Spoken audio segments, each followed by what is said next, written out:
Welcome to the Joy Powered Workspace podcast, where we talk about embracing joy in the workplace. I'm Jody Curtis, owner of Purple Ink, an HR consulting firm. And with me is my friend and co-host, Susan White, a national HR consultant. Our topic today is Patrick Lencioni's 5 behaviors of a cohesive team. This is based on Patrick Lencioni's book, The 5 Dysfunctions of a Team. Lencioni is one of my favorite authors and speakers, and overall people leader guru. Most all of his books are written as fables, so if you are not a fan of business books but are trying to read more, his are great ones to start with. Some of my other favorites are Getting Naked, Death by Meeting, and The Ideal Team Player. He has 12 total. In the book, 5 Dysfunctions of a Team, Lencioni reveals the 5 dysfunctions that go to the very heart of why teams, even the best ones, often struggle. He outlines a powerful model and actionable steps that can be used to overcome these common hurdles and build a cohesive team. The 5 dysfunctions, by the way, are absence of trust, fear of conflict, lack of commitment, avoidance of accountability, and inattention to results. Our expert today is Laura Hayes. Laura is a certified coach on the 5 behaviors of a cohesive team. She is also a certified Gallup StrengthsFinder coach, an Enneagram coach, and she has a master's degree from Butler University. Laura is the director of MavPack Leadership. Managers want unified teams that work hard and communicate openly, but they don't know how to provide the support their employees need to develop unified, productive teams. Laura has spent the last 4 years writing the curriculum and designing classes just to address those unique challenges specifically. In the warehousing industry, Laura's passion is to use what is great about each person individually to help make the whole team stronger and achieve collective goals. Now, a word from our sponsors. At MJ Insurance, our comprehensive, forward-thinking approach to analytics is the foundation of our benefits consulting practice, using data-driven strategies to get the whole story about your company, including where you're headed, is key to your success. MJ's proprietary analytics solution, Aperture, transforms data into solutions, giving insight into the future that helps you make smart, forward-thinking decisions about your business. See how Aperture can be a game changer at mjinsurance.com. That's mjinsurance.com.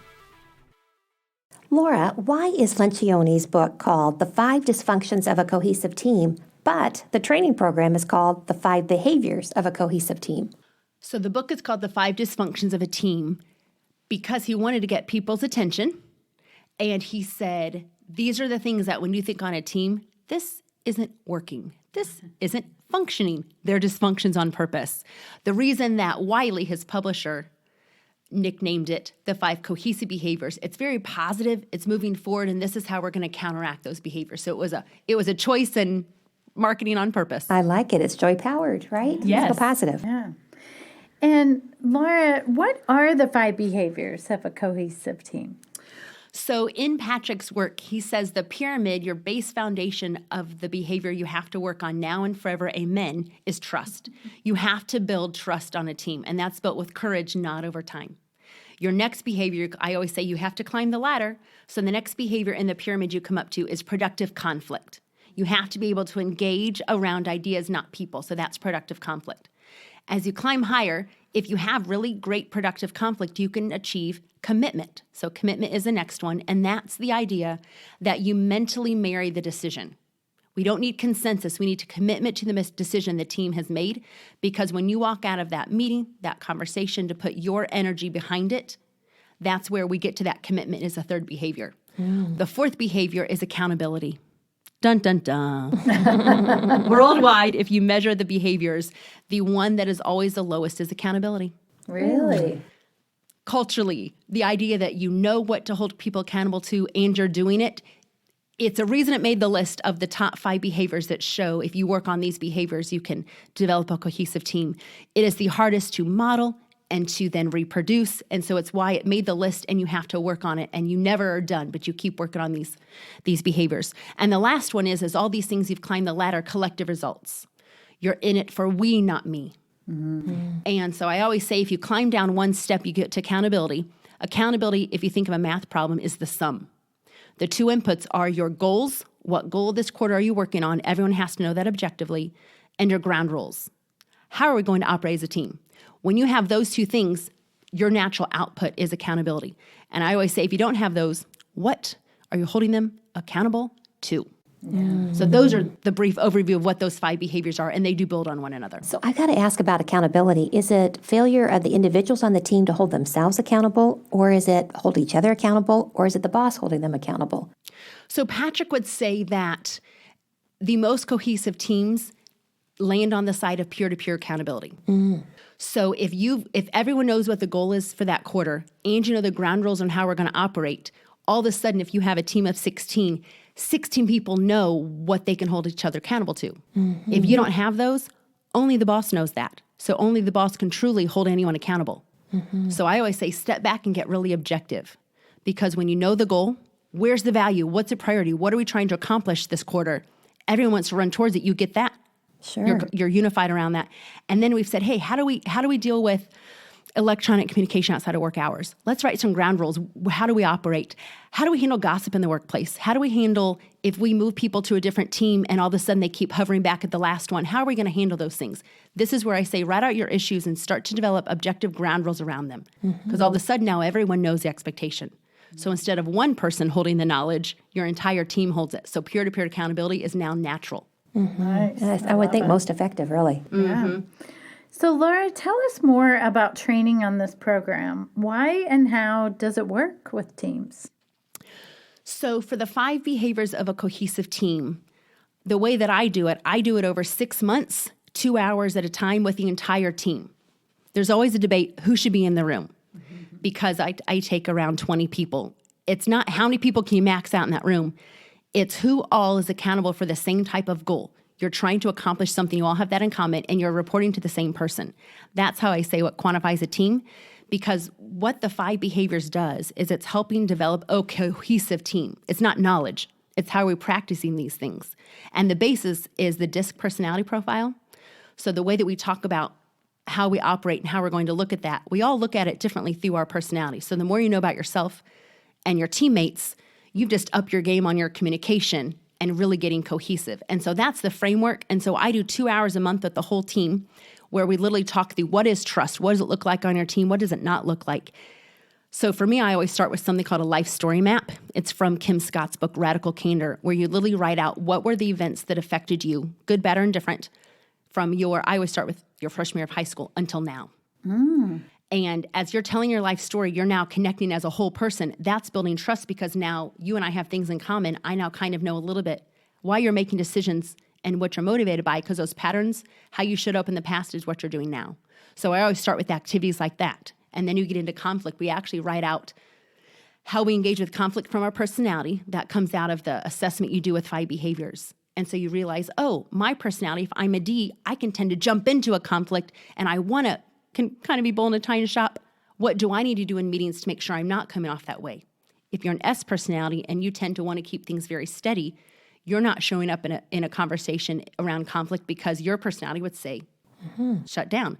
So we literally teach the concept called mind for conflict. If someone's quiet, you have to dig in and say, hey, I notice that you're quiet. By the end of this meeting, I'm going to ask you, do you agree or disagree or why? Patrick really teaches that. We have to look out and mind for it and don't assume everyone shared their opinion. No.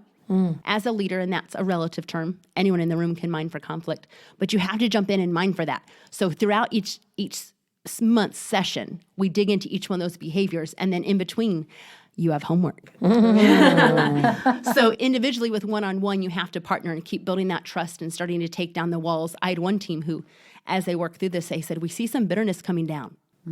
Right, that's happening anyway. Those are the byproducts of dysfunction. We have some bitterness and some walls between us.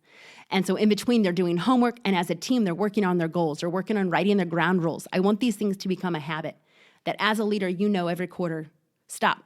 What are we trying to accomplish this quarter? We all need to have some productive conflict around that and make sure we're really aligned to that. And then every week you check in on it. Because I always say, vision leaks. We get off track. You walk out the door, squirrel, fires happen. All these things happen. You don't get away. This is what we said this quarter we're going to align around. What goal could we actually accomplish that would make our team better in the future? And then your ground rules. I want it to be a habit that once a month you're stopping and saying, okay, what are our issues? What do we have going on? How are we sharing people? What tones are we using in email communication? I have one team that makes you always have to start with good morning or good afternoon. There is not an email that goes out, and that's a ground rule. They want to always start off positive, and there's some type of greeting, and that's a ground rule they came up with. Regardless of your personality, this is what we're doing. I kind of like it. Yeah. I do So too. I want those I've to be never their tried habits. that. Wonderful. So yeah. So like it. what do you think is at stake if teams don't work on these behaviors? I start the first class with something called a best and worst qualities. And I say, think in your past of teams, sports, or in work that you've been on that you think back, not a great team. Think about why. There is something negative going on. You remember it, and it's very easy for people to remember. Yeah, that wasn't great. There's things going on, and there's things like backstabbing or micromanaging, gossip, lack of accountability. People can spew it out really quickly. Sure. And then I say, what were the ones that were really positive? And they say, oh, we really had fun. I had a boss who cared. We all knew what was happening. We had really open, transparent communication. And so when we say what's at stake, positive visions don't come to your mind when you say the dysfunctions of a team. Right. No. When you think about, I didn't want to go to work, I quit that job. We always make the joke, there's people around you who have quit but not left. Yes. That's happening. It's affecting your bottom line. It's affecting whether or not people want to go into work. They say if you treat your employees well, they'll treat your customers well. Mm-hmm. If we have a really low morale and these dysfunctions are really apparent on our team, we're not treating customers well, and that's going to affect our bottom line and our productivity and innovation. Every good idea came from someone. Mm-hmm. The next idea is going to come from someone around us, that next big phase in our companies and in culture. So mining for conflict, making really safe psychologically environments for our team to be creative and to come up with new solutions and to take on, we always say, take ground. So those are the things that if you have a lot of those high dysfunctions and a lack of attention to it, it's going to hurt your company overall. Makes sense. And Laura, what types of teams might be interested in this training? Should only teams who are dysfunctional sign up for the training? Every single team needs this. Every single marriage needs this. Every single community needs this. Jody, I think you and I need this. It's funny. I always say this is any relationship. If you lack trust, you can't then have really great productive conflict because you didn't have that built in to be able to have productive conflict. And if I always say conflict and commitment are married, they're twins. If you didn't have great productive conflict around an idea, no one could get to commitment. Patrick always says, you can't buy in unless you weigh in. Mm-hmm. Well, that's in any relationship. When we're trying to function as teams and individuals and relationships, these are the behaviors. And he's done research for so long. There's over 4,000 companies. They've done research with teams for a long time to know this is it. This is where those behaviors lie. In fact, when I ask teams to do the best and worst qualities and we say what we want, we're yet to find one of those qualities they talk about that isn't tied to one of these behaviors. These are the basic 5 you have to have. So I say every team needs to work on this. There is an assessment that goes along with it, and more often than not, the assessment in the beginning that's red, yellow, green for these behaviors comes out all red. And that's not a diss to the team. You have to have a baseline. Sure. Mm-hmm. And if you're not focusing on it, then it's not having any attention. Yeah. So I think every team needs it. We focus on the warehousing manufacturing industry, but there isn't an industry out there that doesn't need it. Mm-hmm. And just to be clear, you're not, could be, but not talking about leadership teams, right? You're talking about teams on the floor, teams serving clients directly or not, literally all teams. Sure. So I only coach management teams, so supervisors, managers, and Patrick teaches the concept of team 1 and team 2. So in the room, when I'm teaching teams, they're their team 1. When you walk out of here, you all have direct reports. That's your team 2. The reason he teaches it is you always have to be more loyal to team 1. They carry more responsibility, and you have a higher accountability level. Sometimes teams, their only action plan for a semester is, I need to focus on having more responsibility held at team 1 because team 2, I hired them, I spend time with them, I'm devoted to them. Right. But it is not good for your entire team one and your company if you're more loyal to them, because then you won't sacrifice for another team. That collective results is where we teach that idea. It's we, not me. And me can't be your team two. It has to be your team one. And so although I coach those, I then challenge them. This activity we did today, I ask a lot of intentional questions and have them practice building trust, and they do it with one another. You'll go do this with your team too. The next time you have a conversation, you better mind for conflict because it's there. And if you're not getting out, you're not getting to commitment. So it's leadership development. These are the habits. These are the practices, the behaviors that any leader, I want them to model.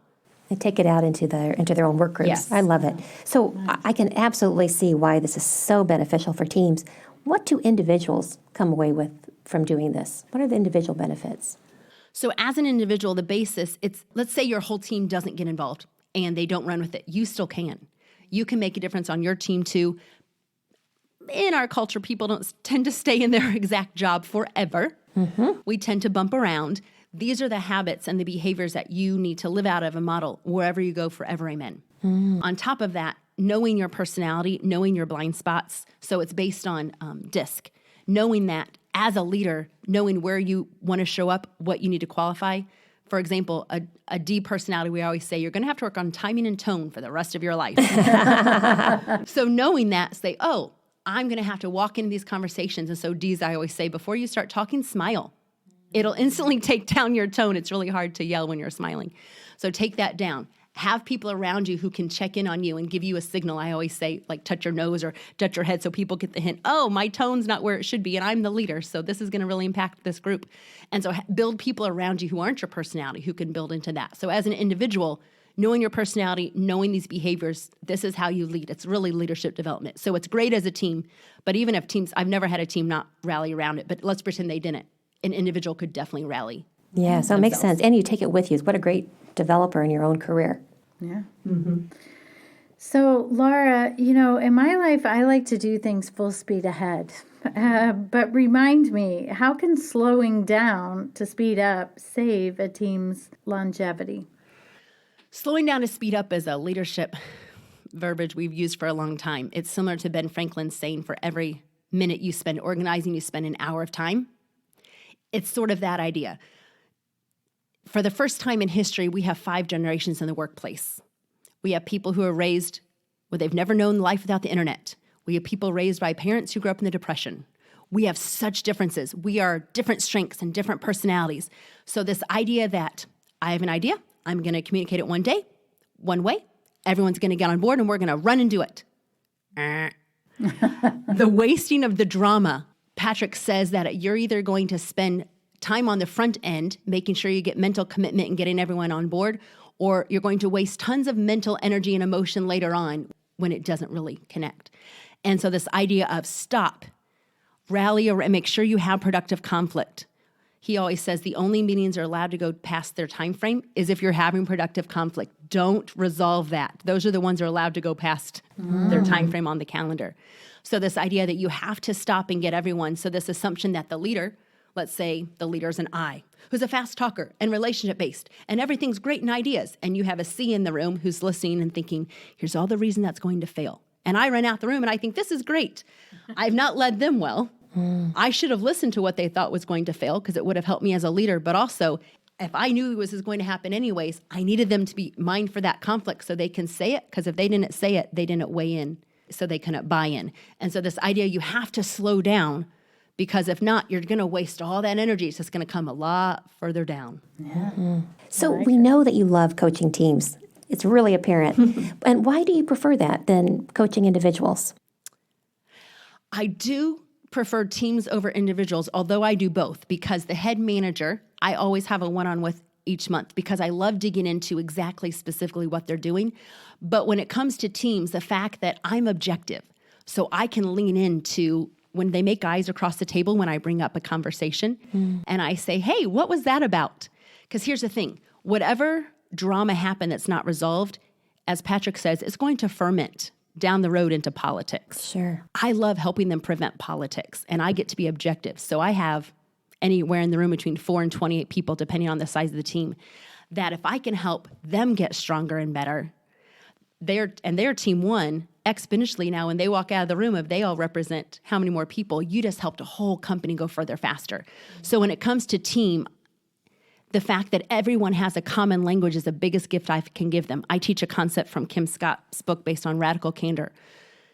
Or I had a team the other day, I walked out and they were talking about the conference call they were going to do with their customer next. And they said, I think she may be a D personality.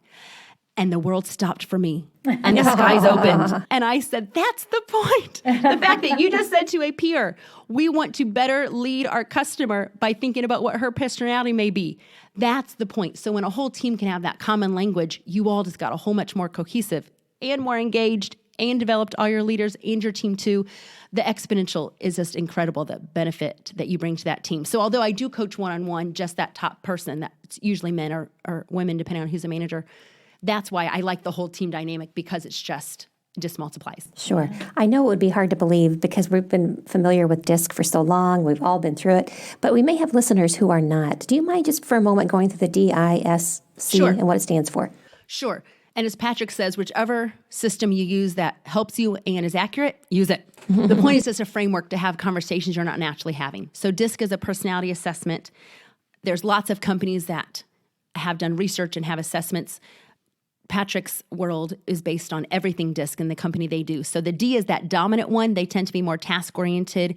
Ds tend to be faster paced when you think of paced, and task-oriented. They tend to want control, want to be very action-oriented. We always say at the end of the meetings, they're going to tell you who's doing what next. They can appear impatient. When you go next, the I, they are the influencers. They tend to want to message in an audience. They're very enthusiastic. They're relationship-based, but also faster-paced like a D. When you go down, you get down to the S. It stands for steadiness. They tend to be relationship-based, but slower-paced. They tend to want to see how can everyone be involved. Did everyone get their voice heard? They're the glue to a team. And then the C is conscientious. They tend to be task-oriented and slower-paced. They tend to want details very clear. They can also get stuck and a little bit paralyzed by information. So that's why we really want to balance on any team personalities and different viewpoints. But those are the 4 quadrants, and it helps you know who you're talking to, because their pace and priority is how you want to really communicate. We always say the biggest myth in communication is that it happened. Oh. So the more that you know who you're talking to and how they need to be spoken to get on board with change or a new idea, the better you are as a leader. You've upped your game. Perfect. Yeah, Thank you. Nice. And for the record, Susan and I are both high I. Yes, we are. Nice eyes. Me too. That's right. Part of why we're podcasters, right? We That's like right. to influence and share information with our audience. So, Laura, why do you only coach ongoing and not do one-offs? Great question. I do not do one-offs, which would be I show up one time and never come back, because it's not best for the team. I only do 6 at a time. So when they sign up and say yes to coaching, they're saying yes to 6 months. And the reason is, just like if you were signing up at a gym and you sign up, I want to do 1 training session this year. What was the point?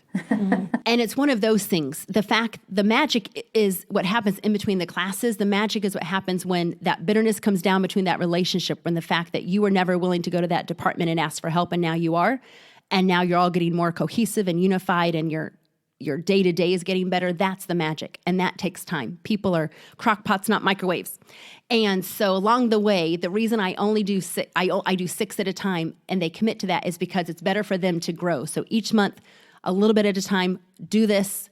Here's this new concept. It's 2 hours. In between, work on it and build on that over time. That's how muscles get built physically, and that's how leadership muscles get built. There's no magic in leadership development. You get what you work for.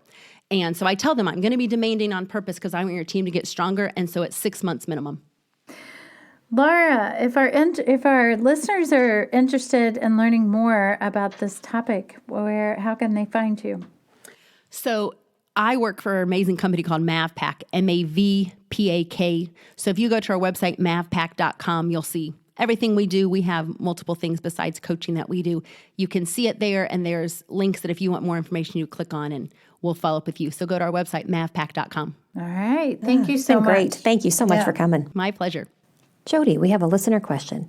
How do I explain a short stint of employment on my resume? Well, I think that's a great question for our listeners. If For me, I graduated from college in the 80s, and having an open time on your resume was devastating to anyone. We call it a gap in employment, right? Yes. Like, where in the heck were you during that time? And, people would say, I worked at this job from November 1st to December 3rd, and I started my next one on December 4th. I mean, they wanted to make sure there was not even a day open in between employments. So my first response to you is, I don't even think you have to explain it. Many of the times that having stints, having gaps in employment these days is much more common than it has ever been before. Certainly during the recession from 2009 to 2011, there were thousands, if not hundreds of thousands of people who had bigger gaps. And that became a softening of people who were hiring, that it wasn't all that important anymore to see that, to understand what exactly people were doing. I have seen people put things in that, I took time off to care for a child or a newborn baby, or I worked at home. But for the most part, I wouldn't recommend that you have to explain that. Now, explaining that in a conversation versus explaining that on my resume, I don't think you have to feel overly compelled to go into too many details on that. Susan, what are your thoughts? Yeah, especially if it's a very short one that occurs in the period of the same calendar year, I wouldn't probably not even include it. So if you worked till 2018 at one place, maybe January, February, and then you have a job that you pick up by November or December, I would just show 2018 as an end date for one job and 2018 for the beginning date of the new job. So I would not draw attention to it. You're not lying, but you're not drawing attention to it. And then I agree with you totally that since the Great Recession, I think employers get it.